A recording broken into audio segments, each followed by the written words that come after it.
Our diet is so lacking in vitamins and minerals. We don't eat enough produce, and the produce we do eat isn't grown in optimal soil, and it's covered in fungicides and pesticides and glyphosate. The diet today is not what it was 30, 40 years ago, and it's not even close to what it was 100 years ago. The other thing that we're dealing with is a higher stress environment than humanity's ever had. We have a higher nutritional need, higher today than it's ever been, because of all this stress. And yet our nutrition is lower than it's ever been because of our soil quality and because of corporatized food. So when you ask me who needs supplements, I'm gonna go ahead and say almost everyone would feel better, or perhaps live longer, or have fewer complaints about their health if they were taking at least one supplement. Welcome to the Your Lifestyle is Your Medicine podcast, where we do deep dives into the topics of mind, body, and spirit.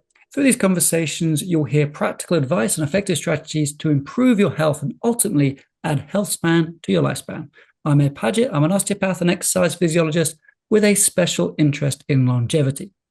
Today's guest is James Garland. He's a certified professional health coach with over 20 years experience in the health and wellness industry. Now, James has worked across the supplement world from product development to consumer education, and he's seen firsthand what works, what doesn't, and what's just plain misleading. He's now part of the team at Pure TheraPro. Now, they're a company I really like the look of, and that's why I was happy to have him on the show. Now, if you've ever wondered whether your supplements are doing anything, or if you're just buying expensive urine, this episode is for you. Because James is going to bring clarity to a very confusing space. And he's also going to give us practical advice on how to choose supplements that actually support your health. So James, welcome to the show. And thanks for having me. Great to see you again. Hey, no problems. So what I'm interested in is a little bit about how you got to be where you are today at Pure, and a little bit of your journey to get there so people know who you are and why they should listen to you. Sure. So that's a complicated story, and I'm not the most concise person, but I'll try to take you through it quickly. Well, I'll rein you in if I have to. Yeah, please do. In my 20s, I was fit as a fiddle. I was running miles a day. I was, having fun partying with friends and not eating an optimal diet. And I got West Nile virus. I got bit by a mosquito. I was in the middle of Minnesota, and it completely derailed my health. I had dark circles under my eyes, crushing fatigue, really bad constipation, no energy. I couldn't work for several weeks. And that was the health crises. That was the impetus that put me on this path of looking for truth, looking for answers, looking for, what is the optimal diet? Which nutrients do we need? Which supplements actually help us regain our health when we've lost it? And I was desperate for answers, desperate. I emphasize that word because 23 years ago, I guess 21 years ago, whatever it was, there weren't a whole lot of answers. There were very, very few, even though there were hundreds of books out on like the South Beach diet, the Atkins diet, there weren't necessarily readily available books on like how to regain your health after, a crushing virus or candida overgrowth or Lyme's disease. I don't think there were a whole lot of avenues for people who had been through a health crisis to take to get answers and regain their health. So that set me on the path, 20 some years ago. And ever since then, I started out working part-time, minimum wage in a health food store, worked my way up to managing a health food store, moved across the country to go manage health food stores, became a clinical nutritionist, got certified by IIN in New York, started taking clients and, we can't call them patients, but started taking clients and helping them regain their health using supplements and diet strategies. And then I got into working in a functional medicine clinic for a very famous doctor who's written a New York Times bestselling book. She was on Dr. Oz 6, 7, 8 times. And I worked with her in her clinic for years. I learned a lot from her. And I moved from her clinic into her supplement company. And that's where I got into the marketing side, becoming a copywriter and learning about, how do we educate the populace on these products and on where they came from and how they work and what's in them and what's not in them. And I really learned the ropes there. I worked with her for 5 years, and then I started with a new company here at Pure Thera RX. I've been here for 3.5 years, and I kind of cut that very short so as not to ramble on. But yeah, I've Yeah. I've seen, in those 8.5 years in supplement companies, and in the roughly 15 years before that, I've seen it all. Every fast, every diet, every supplement fad. I've seen things work. I've seen things fall on their face. Slipped on a lot of banana peels myself.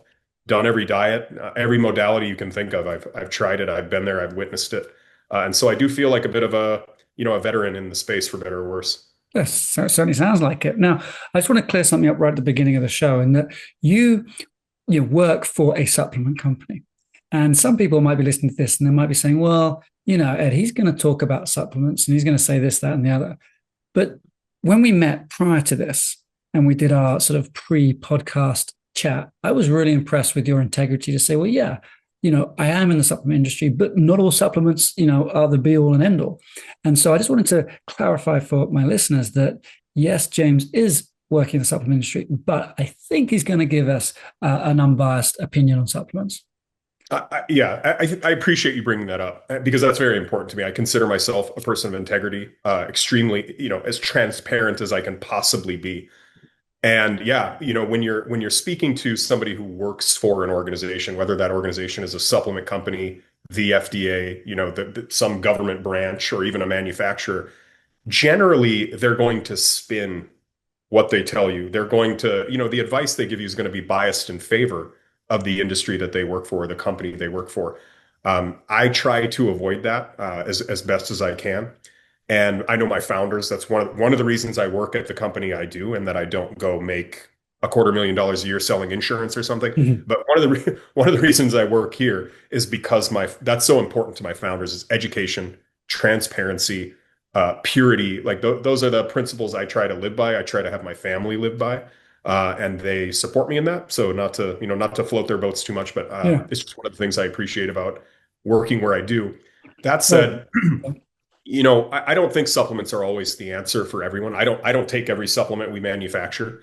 I certainly don't think your listeners need to consider supplements the only source back to health. Sometimes taking a walk in the sun and getting your bare feet in the grass and maybe getting a chiropractic adjustment once a month is going to be more effective than taking a supplement. Supplements can be amazing. We can talk more about them later. Don't get me started now, or I'll take up all our time talking about what they do and don't do. yeah.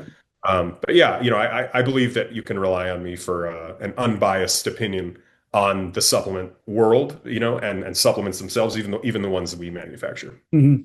Yeah, I speak to my friends, my colleagues in the medical industry, and sometimes when like I don't know the doctor you used to work for, but when a celebrity doctor brings out their own supplement line, it does feel like they're cashing in a little bit. However, on the other side, I've been there where once I had access to a really good supplement that I really liked. It was a natural source of magnesium from crushed beetroot and so on, but that company stopped producing it.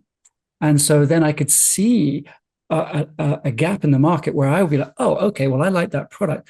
I'm going to now make that product. And so I'd come out with my own supplement line because I want that quality. I want that consistency for my clients. And to me, that is the right motion for or movement for getting into the supplement space. It's not just to cash in on it. It's actually because you see a gap and you're like, oh, I can do this better, or I can offer a service that's no longer available. I completely agree, Ed. The two companies that I've invested 8.5 years with, my previous company, again, that was for a functional medicine physician. She did it for the right reasons. She Mhm. did it because, okay, I'm a functionally medicine trained physician. She was an ER physician. I don't want to butcher her background and say it wrong, but worked in emergency rooms, trauma patients. Um, she did boutique in-home medicine. She became a functional medicine practitioner, and she's practicing, she's trying to get her patients better, but the supplement she needs either doesn't exist or it only exists in forms that, she wouldn't take herself. So of course she wants to make it on her own. So that's where she did it. And then the company that I work for now, Pure TheraPro, it's similar to what you said. Like there are all these practitioner only lines out there. I don't want to say their names, so it doesn't sound like I'm disparaging other companies, but there's some really big um, supplement brands that previously had only been available to practitioners. Like you have to go see a functional medicine Yeah. practitioner And then they have to say, okay, Ed, I want you to go to Fullscript and buy this product, and here's my Mm, code. And now you mm, have permission to go buy it. Well, my founders weren't necessarily okay with that model. They believed that everyone should be able to access those, those formulas. The other big thing is those formulas would often be filled with fillers, magnesium stearate, silicon dioxide, titanium dioxide, carnauba wax. I could go on and on. Rice powder, it's not organic. It's often not tested for heavy metals. I could go on and on, but mm, and so they thought, okay, these practitioner supplements exist, but they're gated. It's only for these high-priced doctors to refer on Fullscript, and they're also full of junk. So mm. can we do it better? And that was their impetus or motivation, you could say. Yeah. Well, let's start with that. Let's start about the good, the bad, and the ugly. Let's start with the ugly in the supplement industry. And you've already hit on that with the purity of the supplements you're getting. I believe there's been some research on that where a third party is testing certain supplements and finding some shocking results. Yeah. Wow, that's a that's a big can of worms. So you've got it right. The supplement industry, like any industry, whether you're talking about automobiles or government contracts or pharmaceutical medicine, I think it's rife with issues. Sometimes those issues are adultery of products. Sometimes it's outright fraud. Sometimes that fraud is on the part of the manufacturer. Sometimes it's on the part of the people that sold the raw ingredients to the manufacturer. In my decades in this space, I have been all over the country, in Canada, United States, Utah, Vancouver, all over the country, and I visited multiple supplement major like $100 million facilities where they're manufacturing supplements, and they're often doing, the first thing they have to do when they get a pallet of raw ingredients in is test it. And they have to sometimes put it through an entire barrage or a battery of tests because they're getting it from China or maybe some country that doesn't have like the best quality standards, at least what you'd expect in America. And they have to do, visual inspections. They have to do gas chromatography. Sometimes they do DNA barcode testing. And the reason they're doing all of this is because it's so common for certain ingredients to be completely faked. Like you might order 1,000 kilograms of what you think is creatine, and what you get might be flour mixed with baking soda and sugar. Like Mhm. like you're halfway to a cake there, but there's no creatine. There's no creatine in the bottle, and this is unfortunately much more common than you would believe. And when you're talking about a huge company like Jarrow or Now Foods, they have the money and the labs and the legal, like sort of SOP, standard operating procedures, to have the diligence and the time and the money to do these tests where they're testing every raw ingredient that comes in. So generally, when you buy from a big company like that with like a big legal team, you're generally going to be protected at least from getting fake ingredients or no ingredients, right? I want to say it's Now Foods. They release a newsletter every year. It's mainly for industry professionals, but I'll give you a little anecdote that was really shocking to my founders and I. Now Foods bought 10 different products. They were all CoQ10, CoQ10. And they bought 10 different ones on a major online retailer. I'm not gonna say their name so I don't get in trouble, but I'm sure you can guess who it is. Mhm.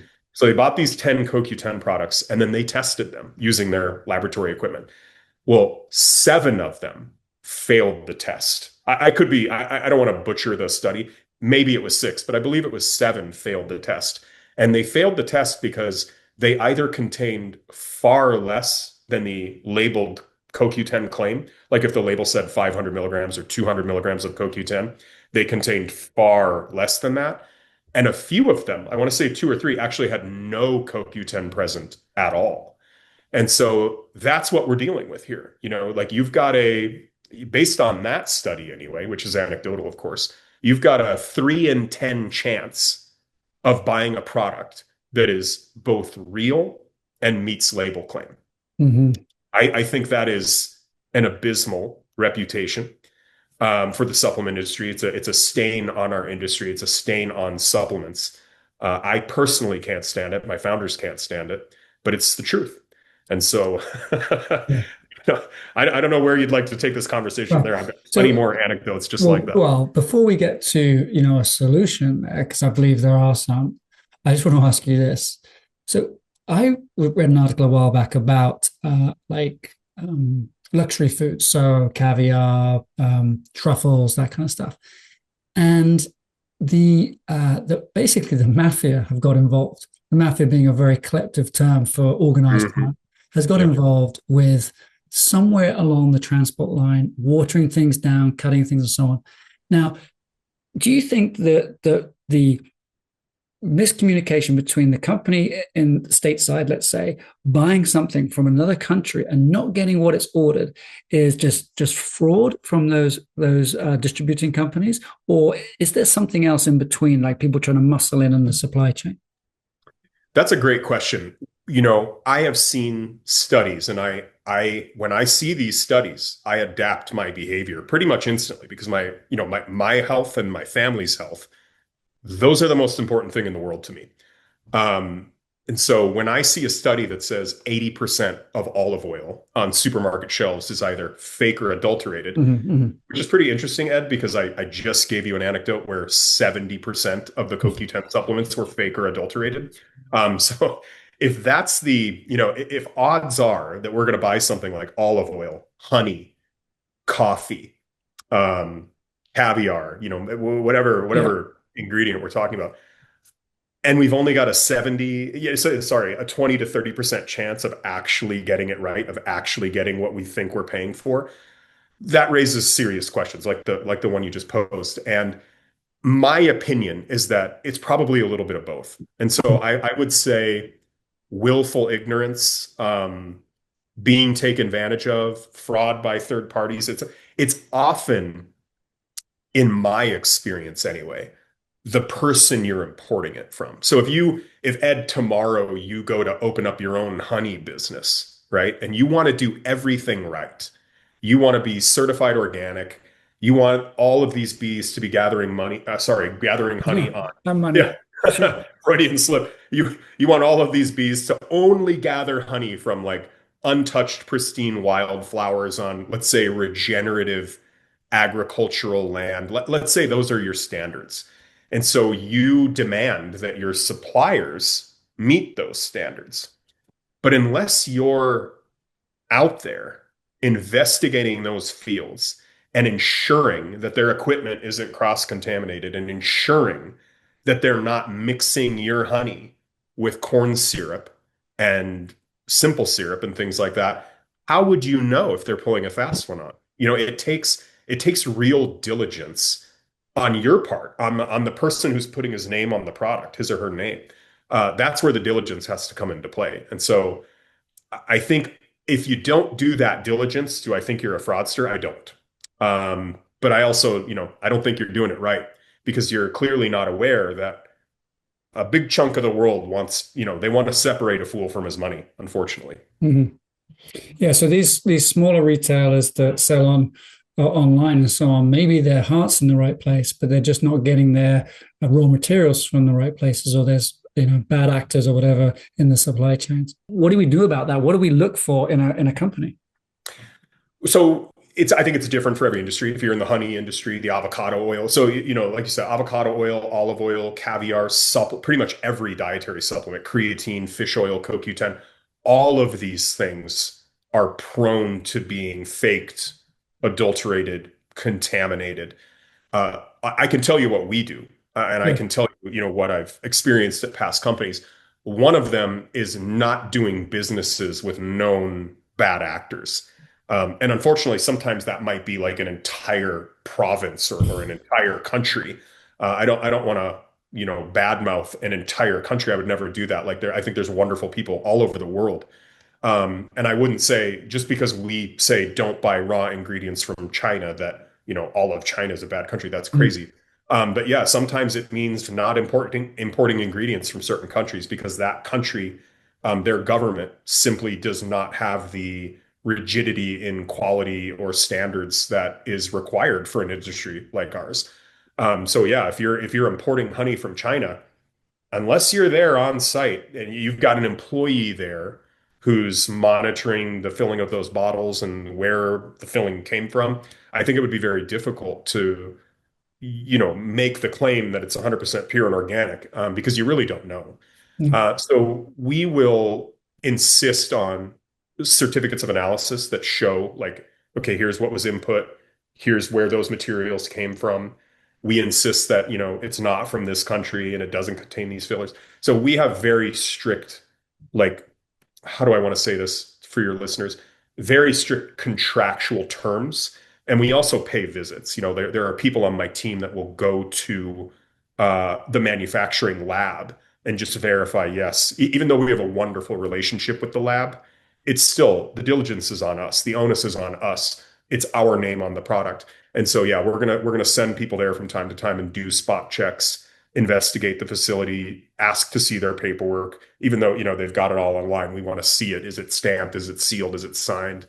And I think that's really all you can do is speak to your community. Like if you're a honey supplier, a brand, I would hope that you're talking to other honey brands and finding out what banana peels have they slipped on, who has tried to pull a fast one on them, so you can avoid those pitfalls, and Mm. therefore your customers can actually get the product they paid for and they received and that they believe will help their health. Mhm. And what about from a customer point of view? Is there anything that we can look for? Because I mean, when we buy a brand, we're hoping that the brand is doing all that stuff. But Mhm. is there a way the brand can communicate that with third-party testing or something like that to us? Yeah, I think different brands do it in different ways. In our vertical, in the dietary supplement vertical, I think the most important thing is understanding who you're buying from. That's very difficult when you're on an online marketplace. So if you're on Thrive Market or Amazon or Walmart.com, whatever it is, and you're buying a bottle, sometimes it's a little difficult to ascertain, like, who is this company? What are their core values? What is their mission statement? What do they stand for? Who started this company? Is it owned by an international investment banking conglomeration? Is it owned by a married couple in Denver, Colorado? You just never know unless you investigate. So I think the first thing as a consumer is you need to look at, who the heck am I buying this product from? Like, do I trust them? If I'm going to buy a used car, especially one for, like, my daughter when she turns 16, I want to know who owned that car. How did they drive it? What cars have they sold before? Where's the Carfax report? So I'm going to do my due diligence, right? Because that car is responsible for my daughter's safety Mhm. to some degree. Well, a supplement, you're putting part of the responsibility for your health on that supplement company, right? Like, that you say need CoQ10 or omega-3s or magnesium to support your health optimally, and you're trusting the company you're buying from to provide you with that support. So before you trust them, don't put it blindly. Like, look, investigate who they are. Who are they owned by? Reach out to them. Do they have a customer service phone number or email? Will they answer you if you start asking questions about their products? How do they answer you? Are they happy to share, like, country of origin on their ingredients? Are they happy to share why they chose this form of a nutrient over another? So I would look to build that relationship and build that trust. The next thing is you want to look for some kind of paperwork, some kind of certification that what's in the product is actually what's in the product. Now, my company, we put certificates of analysis on every single image carousel. It doesn't matter if you find it on our Shopify store, if you find it on Amazon.com, you can find the paperwork from the lab that shows, okay, here's the test results, here's the ingredients, et cetera, et cetera. Other companies will post third-party tests from big national laboratories like Eurofins or NSF certified laboratories. There's only a few in the world or in America that actually do that, but so yeah, look for COAs, certificates of analysis. Look for third-party testing. Look for things that look for red flags. Again, like I said, will they reply to you? Will they speak with you? Will they answer your questions? And just try to find out who they are. Sometimes it's tricky to tell on the website alone because I'm a marketer. Marketers tell stories. They want you to feel good about the brand. At the end of the day, they want you to buy their product. And many marketers, I would say you have some unscrupulous players, will say whatever they have to get you to buy the product, even if what they have to say is illegal. And Mhm. that's another thing you'll want to watch out for. I think it would be too big for today's conversation, but there's FDA law around how dietary supplements can be advertised. For instance, can you call omega-3s anti-inflammatory on your website? There are thousands of trials and published papers that say they're anti-inflammatory. Here's the clinical data that shows they are. But can we say that on our website? The fact is we can't. because an anti-inflammatory is a class of drugs. It could also be construed as being able to treat an inflammatory disease like rheumatoid arthritis. So it is actually illegal to say that fish oil is anti-inflammatory. And that's another thing I'd look for is the brand that you're looking to forge a relationship. Are they aware of these laws? Are they breaking the law in their Mm, product descriptions and on their labels? So I'm not sure that was the most concise answer. There's a lot of information to tackle there, but hopefully mm. that's helpful. But I'm thinking about when I go to buy some like a multivitamin, or I supplement with creatine and some magnesium. I generally don't go to the length that you've suggested we should go to. Mhm. I go to usually a store that specializes in vitamins, so a health store. And I guess what I'm doing is I'm making the assumption that if it's in a health store, the health store has done some sort of due diligence, but perhaps they haven't. Perhaps I'm missing something there. So when I'm looking at a row of vitamins or a row of supplements, minerals, or whatever, what's a quick and easy thing I can look for? Like, am I looking for those labels on the actual packaging? Yeah. If you're in a health food store, my personal feeling, Ed, is that Mm, the bottle you're about to buy, it's probably going to be in your house for 1 to 3 months, mhm, maybe four, depending on how big that bottle is. And I do think if you're going to take something every day for 2, 3, 4 months, that it is worth Googling, just for 2 or 3 minutes, even if you're mm, in a hurry, just check it out. If you don't have time for that, let me speak to this two different ways. One, there are some health stores, health food stores out there, or supplement shops that will do the level of due diligence required for you to just sort of blindly trust the product. It's not common. I think I don't want to promote certain companies or brands. Natural grocers here in the United States is a big one where I believe in their nutrition department. I worked for them for 7 years. That was mm. a long. I haven't worked for them for 8 years, but it's one of those stores where I believe that what they have on their shelf, for the most part, is tested, meets some very rigid standards. Whole Foods is another one, believe it or not, even though they're owned by Amazon. They've got some really dedicated, like, how do I say this politely? Like, really driven people that are making sure like the paperwork checks out. All of your lab results are posted and submitted quarterly and so on. So if you're buying it off a shelf at Whole Foods or natural grocers, I would say you're probably in the clear as far as fake.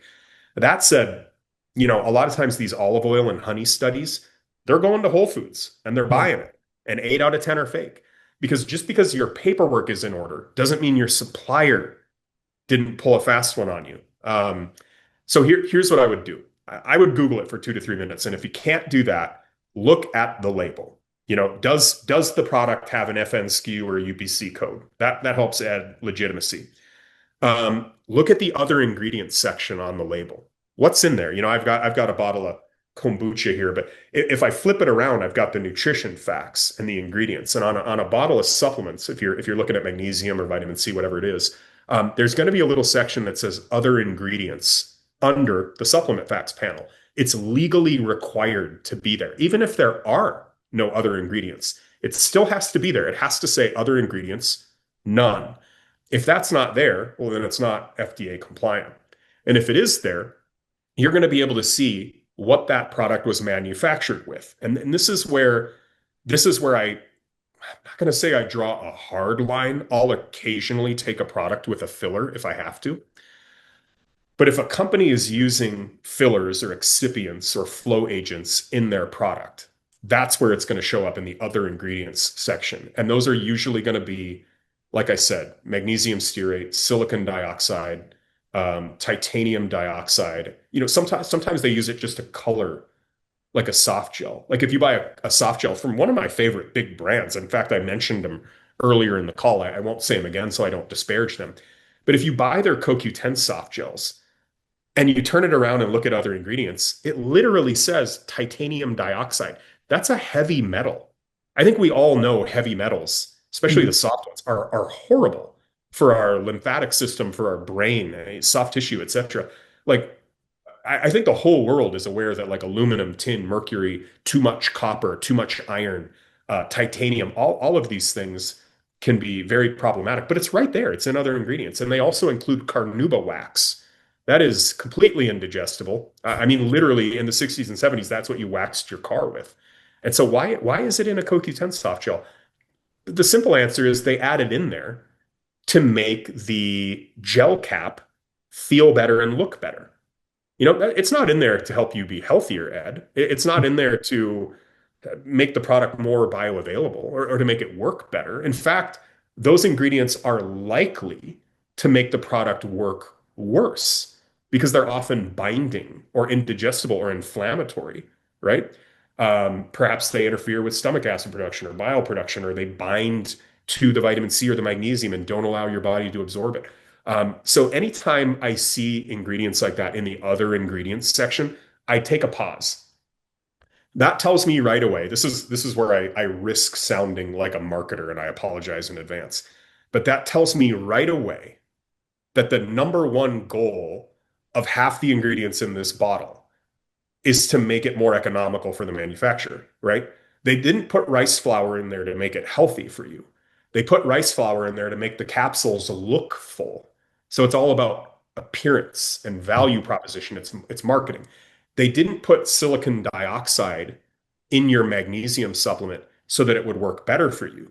They put it in there so that the machines could produce it faster and with fewer cleanings. That's a flow agent. I was going to ask what a flow agent was. So that's Yep. simply, I thought it was something to do with the body. And I was like, what is a flow agent? So Yeah. a flow agent would be like something to get it down the pipes better. Bingo. Yeah. You've got these little tiny, they want to fill 1,000 capsules every, I'm being hypothetical here, 1,000 capsules every 30 seconds. And the only way they can do that is if they include sand, silicon dioxide in the capsules. I'm gonna, I think there are studies out there that show that that's not that good for you. Like heck, they used to put talc. I think you've probably heard of how Johnson and Johnson is a big lawsuit related Yeah. to talc and cancer. I've been in this industry. I don't want to date myself, but I've been in this industry a long time. And I can't tell you how many products I've picked up and seen talc in the other ingredients. Now, I don't think they put it in there anymore because Johnson and Johnson is going through this huge, like billion-dollar lawsuit. But yeah, they'll put anything in there: chalk, talc, silicon dioxide, magnesium stearate. And these things are, yeah, it's basically what is the most inert and cheapest powder that we can find on the market and fill these capsules with to make them look full, look good, and flow through the machines faster. That doesn't, like, I take supplements for optimal health. Not because I have to, not because I think I should, but to support optimal health. But those ingredients do not do that.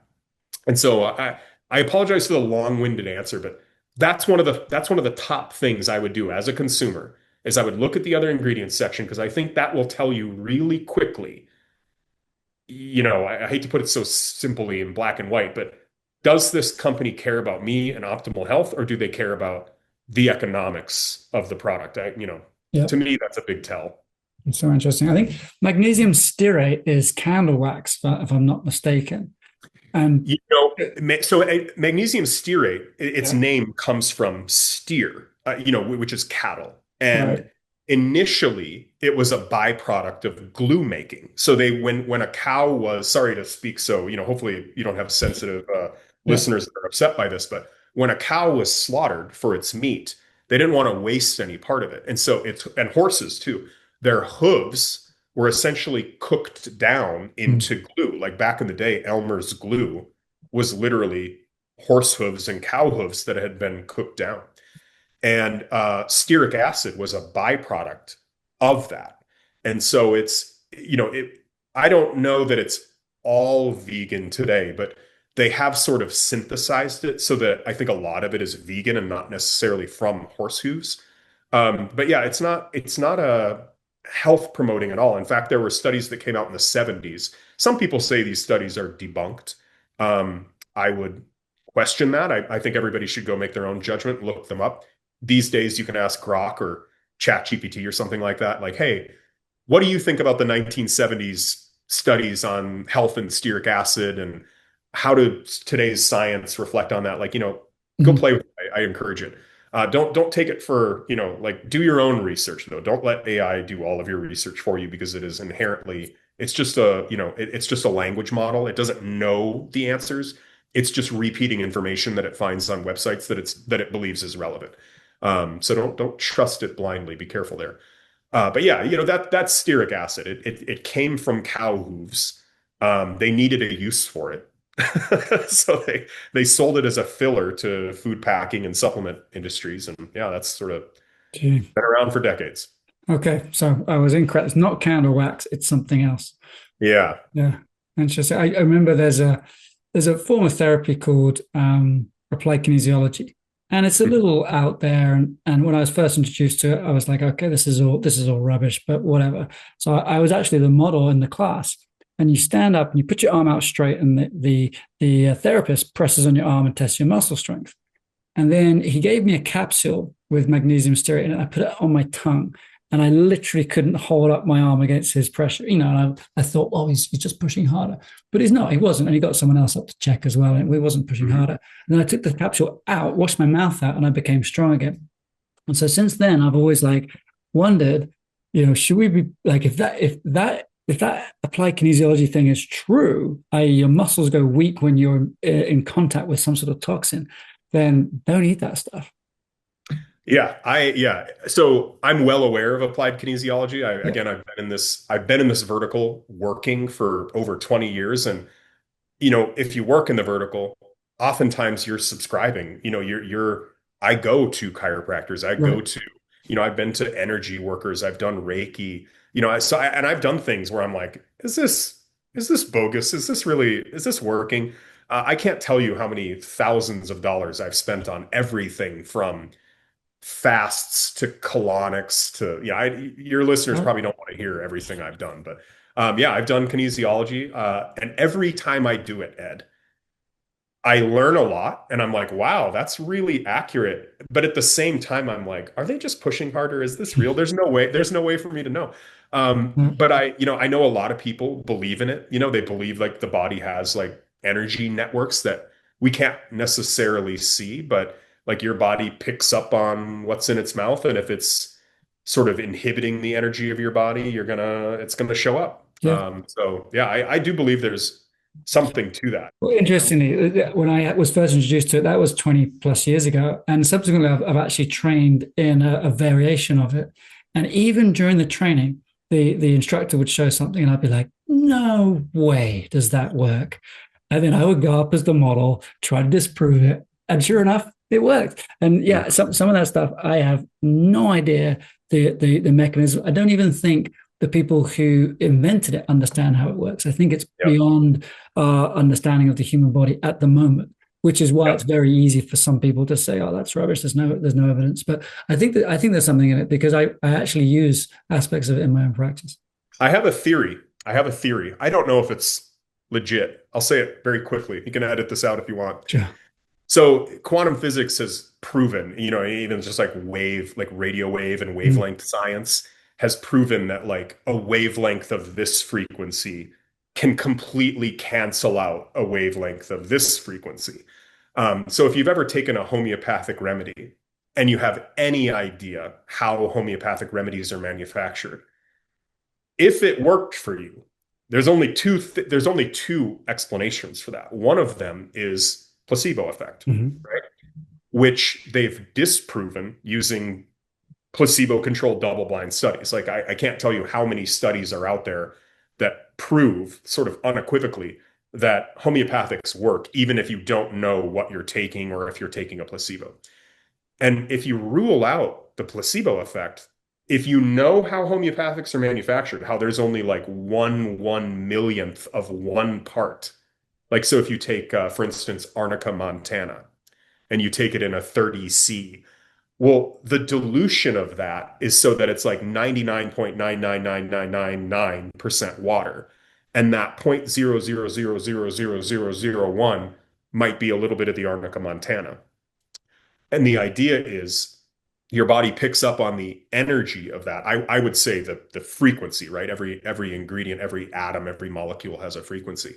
And if that frequency helps your body or inhibits a virus or amplifies a disease process or suppresses a disease process, it'll show up in muscle testing in your health.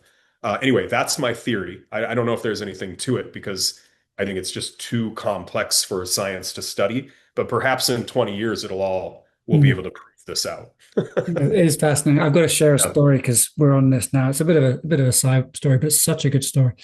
So, years ago, so for those of you who don't know what I'm talking about, we're talking about homeopathy. And homeopathy is a system developed by a German doctor called Hahnemann back in the late 1790s, I think.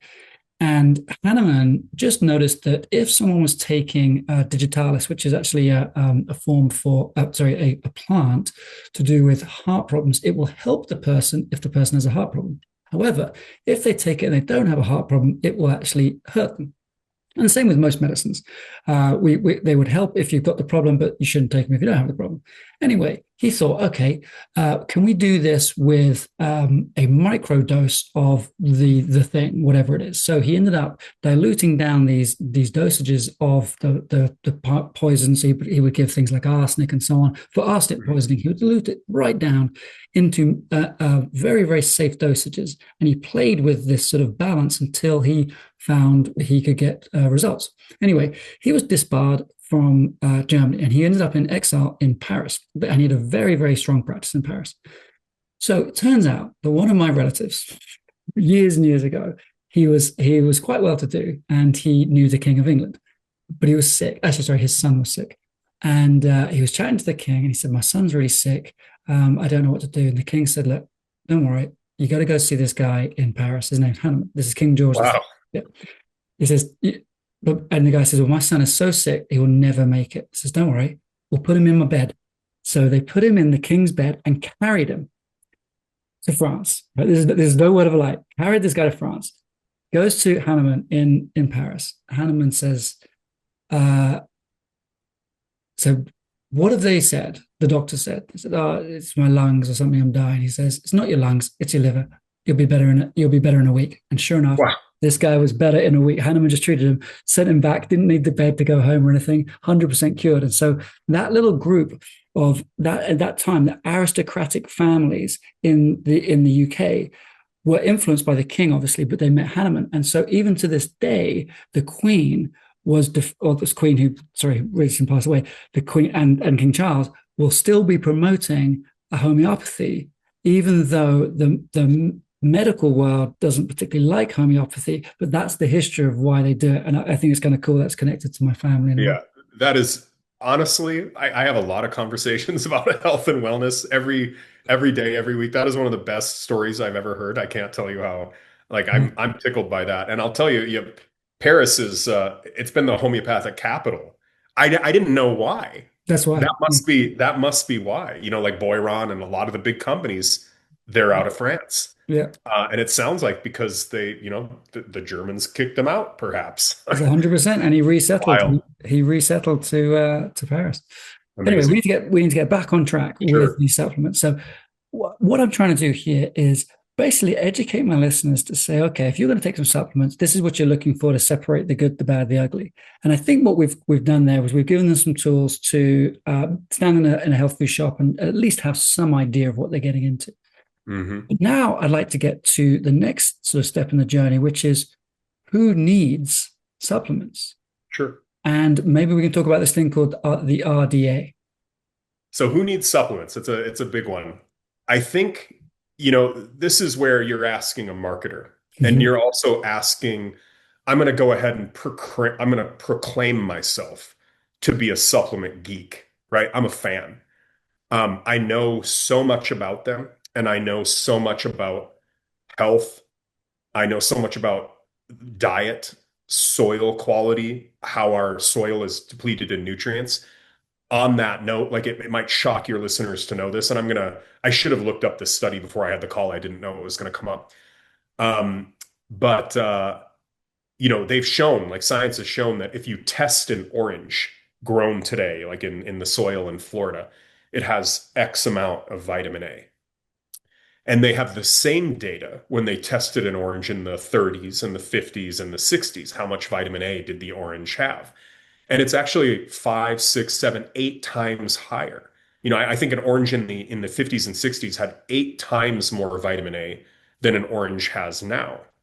And that is that's a huge change. It's not like, oh, it's 10% lower. No, it's 800% lower. I mean, sorry, it was 800% higher, which is absolutely shocking. And that is true across the board. So boron, magnesium, manganese, vanadium, all of these essential minerals and vitamins are so much lower in our soil today than they used to be. And that is due to, pesticide use and monocropping and not rotating crops. And, we just don't grow with traditional methods anymore. Um, so when you ask me who needs supplements, I would argue that most of us do because our diet is so lacking in vitamins and minerals and plant compounds. It's not just vitamins and minerals. It's often things like phosphatidylcholine and antioxidant flavonoids from berry skins and grape skins and things like that, right? We don't eat enough produce, and the produce we do eat isn't grown in optimal soil, and it's covered in fungicides and pesticides and glyphosate. So yeah, the diet today is not what it was 30, 40 years ago. And it's not even close to what it was 100 years ago. So I'd say most people need supplements. Most people are walking around with a subclinical deficiency in something. And Ed, it's usually in multiple things. Like if I just went up to strangers on the street in any big city or small city and I said, "Hey, would you submit to a blood test? Let's test your vitamin A, your vitamin D3. Let's test your magnesium, your B12, your iron, and perhaps your omega 3s, and maybe a few others." I'm willing to bet that less than 10% of people that I tested would actually be above the FDA's border, like their deficiency line. I'm willing to bet that multiple people would have multiple deficiencies and that almost no one would have optimal levels of those nutrients. The reason I can make such a bold claim is, as I said, our soil's depleted, our diet is poor. But the other thing that we're dealing with is a higher stress environment than humanity's ever had, right? Like you're getting stress from the lighting in your home. You're getting stress from the rug you just bought on, yeah, at Home Depot. It's off gassing into your air. You're getting stress from the Wi-Fi surrounding you. You're getting stress from work and family and children, the economy. It's coming from every angle. Life used to be a lot slower. Some of us on this call are old enough to remember it being slower. If you're 20 and 30 years old, perhaps you don't remember it. But what I can tell you is it was, especially 100 years ago. Life was slower. There was more downtime. There was more quiet time. There were no radio frequencies and blue light coming from TVs and LED lighting. And so yeah, we have a higher nutritional need, higher today than it's ever been because of all this stress. And yet our nutrition is lower than it's ever been because of our soil quality and because of, I guess what I'm going to say is corporatized food. So when you ask me who needs supplements, I'm gonna go ahead and say almost everyone would feel better, or perhaps live longer, or have fewer complaints about their health if they were taking at least one supplement. So I know that's a bold claim, and yes, it's coming from somebody who works for a supplement company. But I hope my passion and the reasons I gave, I hope that sort of makes sense to everyone why I would say that.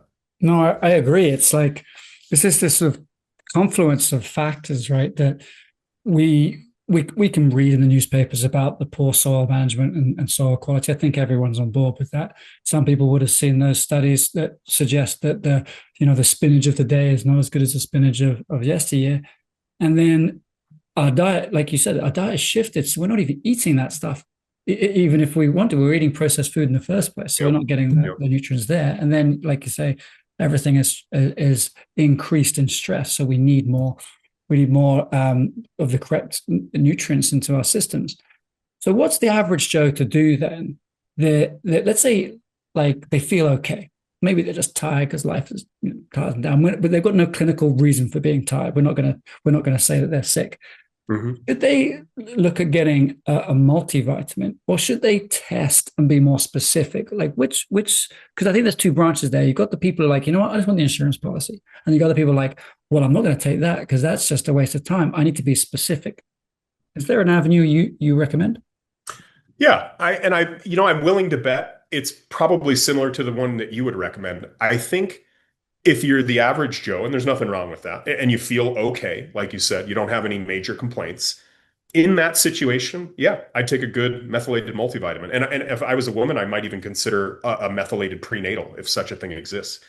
And I say a prenatal because they simply have higher levels of key nutrients and B vitamins. And as I said, most of us are subclinically deficient, if not clinically deficient in important vitamins and minerals. So if you feel good, yeah, I would just take a multivitamin. You're talking to a supplement person. So I would also consider the diet. Like if you know that, okay, I eat fast food 3 times a week and I eat out of a box or a can several times a week. If that's your lifestyle, I won't chastise that, but I'd say you might need an additional supplement or two. Maybe you want to take an omega-3 if you never eat fish, like fresh fish. Or if the fish you eat is, say, Atlantic or farm raised instead of wild caught. Maybe you want to take a magnesium supplement if you have a hard time falling asleep at night. Um, that's what I would do for like just the everyday listener. And there's no shame in being an everyday person. If you're not feeling good, if you don't consider yourself the average Joe and feeling fine, I would consider testing in that situation. If the budget will allow for like visiting a functional medicine physician or even a good chiropractor or osteopath, I would form a relationship with somebody who can guide you through that process and get you the testing you need and then give you advice on your test results. If you're like me, you might work with other people, but you also might do your own homework, where you are ordering your own tests on like a lab, like I think LabCorp or My Labs for Life, or Mm. I think there's a lot of companies out there. Yeah, I use one called Inside Tracker that tests 40 different things and Yeah, gives you science-backed advice if you're low on something, and then also tells you if you're low on other things that you got to go see a physician. It's pretty good. yeah. If you're able, you have the time, you have a little extra budget, and you've got the research and the know-how to do your own labs. I would advise that. There's no sense in taking an iron supplement if your iron is already in the optimal range. And when you're reading about supplements, all of them want to say more energy, less brain fog, feel better. Well, if I'm low energy and I have brain fog and I don't feel good, or maybe my skin isn't glowing like it used to, I could read every product page on Amazon, on the internet, on my website, on someone else's website, and they all address that, right? And I think the simple reason for that is if you're clinically or subclinically deficient in a nutrient, the first place it's going to show up is in your general vitality, your skin, glowing and maybe Mhm. sagging or not glowing, your energy levels and your sleep, like those are, and really your stress level. Those are the first things. So you could be low in vitamin D, you could be low in iron, you could have perfect magnesium but be low in omega-3. And oftentimes the symptoms are of these deficiencies are very similar. So it's good to know which nutrients do I actually really need? Which ones am I clinically or subclinically deficient in so I can supplement with those. But yeah, I would like a multivitamin, a good methylated multivitamin is probably that's like you said, it's an insurance policy. Yeah, tell us about methylated. I don't quite understand that. Sure. If you've listened to Joe Rogan or Gary Brecka or Chris Masterjohn or any number of other I guess what big names out there, it's a topic that's often brought up. So I'll give a crash course really quick. Ed, you're familiar with MTHFR? Yeah, It's a genetic snippet that a lot of Americans and probably I haven't seen global data, but I'm very familiar with the data that's come out of America. I think 23andMe really helped shine a spotlight on this like a lot of these genes that are responsible for people feeling really yucky sometimes. Like, Yeah. Or not being able to tolerate alcohol. yeah, That's what I yeah, take from that one. yeah. That's a big part of it. Yeah. So the short version is MTHFR is a snippet. It's a gene snippet in your genome, in your genetic code. And it's very common to have one or two mutations on that snippet. And if you have one or two mutations, your body isn't able to utilize non-methylated B vitamins effectively or efficiently. Okay. And a non-methylated B vitamin would be, unfortunately, something like our government and the FDA and a lot of food manufacturers love to put in the food, folic acid. And the problem with that, so we need folic acid. Well, let me backtrack. We need folate. Okay. Folate is the usable form of folic acid. Folic acid is actually toxic. It's not, until your body converts it into folate, it's actually technically toxic and it can build up and cause problems and make you feel terrible. Well, if you have MTHFR mutations, you can't effectively convert folic acid into folate. So you're going to feel really bad for a couple of reasons here. One of them is you don't have enough folate. So your energy, your ability to tolerate alcohol, your ability to detoxify, like, your seasonal allergies, your sensitivity to perfumes, colognes, anything scented, your sensitivity to smoke, all of these things are going to be likely higher if you have mutations at MTHFR. Um, you might think mutations. Well, that can't be me. I'm not mutated. But I will tell you that the estimates out there, you can ask ChatGPT or Grok to aggregate the latest data here. But I want to say it's like 45% of American adults have or are likely to have a mutation at MTHFR. So it's not like 1 in 100. I mean, like statistically, one of us has the mutation. Like if there's two people in a room, one of them are likely to have a mutation at MTHFR. So the short answer to your question is a methylated multi will not include folic acid or cyanocobalamin, which is a cyanide-based vitamin B12, because those two nutrients must be methylated by your liver and by the 5-MTHF enzyme before your body can use it. But if you've got MTHFR mutations, that's likely not happening. And depending on if you've got a homozygous or a heterozygous mutation, it may not be happening at all, in which case you probably don't feel very good. And perhaps you're listening to podcasts looking for an answer. So Mhm. when I say a methylated multivitamin, the most basic way to describe that is a multivitamin that includes real folate and real methylated vitamin B12. Okay. Any multi that does not include real folate and real methylated B12 is not methylated. And for 45% of Americans will actually make them feel worse. And do they say methylated on the bottle? Some will, but it's interesting that you say, do they say it on the bottle? Because unfortunately, people can kind of say whatever they want on the bottle sometimes. Like it's not heavily regulated by the FDA. And, just because a bottle says methylated or methylated multivitamin, unfortunately, not every supplement company they don't all care about empowering your health and educating you and helping you feel better. Oftentimes, they just care about getting your money. And so, what I would encourage you to do is turn the bottle around and look at those two nutrients on the supplement facts panel, the B12 and the folate, and ensure that it's actually methylfolate. That's often a trademark form like quadrafolic or magnafolic. There are different trademark forms, but it should say something like 5-methyl tetrahydrofolate, or I don't want to butcher this. It's been a minute, but like calcium folinate instead of just folic acid. If it says folic acid as 5-methyl tetrahydrofolate, that's okay. But if it just says folic acid, I would put that bottle back and I wouldn't, I'd run away and I wouldn't look at it again.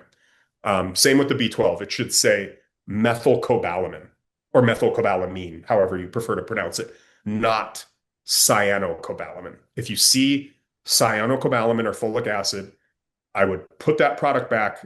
I absolutely would not use it. Even if you do not have an MTHFR mutation, I'm not sure why you would want to take a lower quality, potentially toxic ingredient that your liver has to basically convert to A, make it safe for you, and B, even be able to support your Mm, health.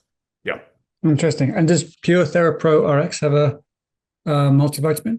We do a methylated multivitamin. Yeah. And again, there are several good methylated multivitamins out there. Ours is not the only one. If I was going to pitch ours, it would be because I know the people that make it and they're wonderful people. And B, because we don't use any fillers. There's no ingredients from China. There's no magnesium stearate, no fillers, no excipients, no flow agents, no rice flour. Like nothing is in there that shouldn't be, if that makes sense. Like Mm, only what you actually want is in the capsule. And then the forms of those nutrients are the very best we can, the very best we can buy from around the globe. Like if Japan, this is hypothetical, but like we want to include vitamin E in our multi, right? But not just any vitamin E. We want the very best form, the one that in clinical trials has been shown to perform the best. So if we have to get it from Japan and we have to pay this much for it, that's what we do. We don't just get the generic, cheap, untested, unproven forms. Like we never do that. And so that's, again, if you ask, does Pure Thera do it? That's why I work here. It's why I take our products. hmm. Okay. So that's fascinating. We've built a case here to say that, almost everybody should consider supplementation. We've got two avenues. We've got the multivit or multivite, and then the testing and saying, well, let's see what you're deficient in and maybe be more clinical in the application of the nutrients. So I want us to round this out a little bit now and see if I can guess what you take for supplements. Okay. Yeah, we'll see how you do. Some Right. of my take are interesting, All right. Okay. Okay. and So I you take just them for say various just reasons. say Go yes, ahead. no, and we'll come back to why. All right. Ready? Do you take a Mhm. multivite? Well, I do. multivitamin, I do. omega oils, I do. creatine, I do. I don't take it as often as I should, but I do. magnesium, I do. vitamin D. I do. So that's 5 for 5. Okay. Yeah, All not right. bad. Uh, I take a few others. I'll tell you what they are if you're interested. But yeah, well, hang on. Let me go. One more. One more. yeah. Uh, B complex. You know, I should, but I don't. And I'll tell you why. Okay. When I got West Nile, it made me very sensitive. Like I went from being able to like hang out at a bar with people covered in cologne and smoking cigarettes to like weeks later, I couldn't even be around it. And now I bet some of your listeners will hear me and think, oh my gosh, that's me. I've never heard of anyone like me before. But if I take B vitamins now, even the best methylated forms, I get jittery. Like Mhm. so I can take our methyl multi because it's a lower amount. It's not like a concentrated B complex. But whereas I in my 20s, I used to take a B complex every day and they made me feel amazing, like especially if I went to the bar and had a few drinks with friends in my mid 20s. Um, I just take a B complex before going to bed or the next morning and I'd feel right as rain. Hmm. I can't handle the heavy dose B vitamins anymore because of my sensitivity. But most people, yes, I think a B complex would help them feel wonderful. Mhm. Okay. I'm out of guesses now. So what else do you take? I take, I'm 43 now, and so I take a prostate formula. Like, men in their 50s often Mhm. have issues with prostate health. But the other wonderful thing about a prostate formula is it's often made with like saw palmetto and zinc and a few other ingredients that's really good for your hair. Mhm. In your 40s, it starts to go gray on you a little bit and starts to thin out. A prostate formula actually helps. I don't want to make any Deshay violating claims, but a prostate formula helps it not thin out and not turn gray as quickly. Wow. Sometimes it'll even turn gray hair back to your original There color. you go. A Uh, little late for me, maybe, but yeah. But yeah, I do that. I take a CoQ10 formula. I think that's like mitochondrial health is so fascinating and important. And, earlier we talked about stress from uh, like blue light and Mhm. radio frequency and Wi-Fi and all like traffic and pollutants. I think CoQ10 is just, in my opinion, nearly essential in today's modern world. Like a lot of the cognitive diseases that we're seeing these days is just a complete breakdown in mitochondria health and the mitochondria's ability to create energy, especially in the brain. And so, yeah, I'm looking to support my health that way. What else do I take every day? Honestly, I think we covered the bases. I also do a product called DIM3, which helps with estrogen metabolism. Again, I think that's important for women and men. I think these days, with the amount of plastics and microplastics and estrogens in our food and in our dishes, and Mhm. you go out to eat, they're cooking your food in a nonstick pan. That nonstick pan has chemicals in it that mimic estrogen in the body, xenoestrogens, we call them. And those xenoestrogens, they bind to actual estrogen receptors in your body. I don't want to go off on a rabbit trail here, but it ends up forcing your body to create or to produce even more estrogen, which of course, causes weight gain and Mhm. cancer and man boobs. And I could go on and on, but so I take a DIM3 supplement just to help metabolize excess estrogen into healthy metabolites and then clear it from the body. But yeah, that kind of covers me. I drink a kombucha every day. That's another thing I do for health. It's probably too much raw sugar, but Mhm. it's a bit of a vice. I love a good sweet carbonated drink, but I don't Mhm. drink. I don't do sodas. Wow. Okay. Well, thank you very much for sharing your personal supplement stack and also sharing all that knowledge on guiding my listeners to be able to select the multivitamins or even just select supplements with Mhm. some degree of knowledge. So I think that was really, really valuable. Thank you very much. Absolutely, it's my pleasure to be here. Thank you, Ed. Thank you for joining me in my conversation with James. Hey, look, if you're enjoying this podcast and you're learning some stuff, please leave a comment and some suggestions for future guests that you'd like us to feature. And you can do that if you're watching this on YouTube. And if you are listening to it as a podcast, maybe on Apple, you can just leave me a little review in there, maybe even a 5-star, you want to. And also in the show notes here, you will see a little promo code that James was nice enough to give us for his company. So it's going to give you a little discount when you put that promo code in. They also ship to Canada. So if you're in Canada, they got you covered globally, I believe, and definitely in the US. Hey, look, if you want my help with anything, you can email me directly, ed@edpaget.com, or visit my website, edpaget.com. And while you're there, you're going to learn a little bit more about how I can help you make your lifestyle your medicine.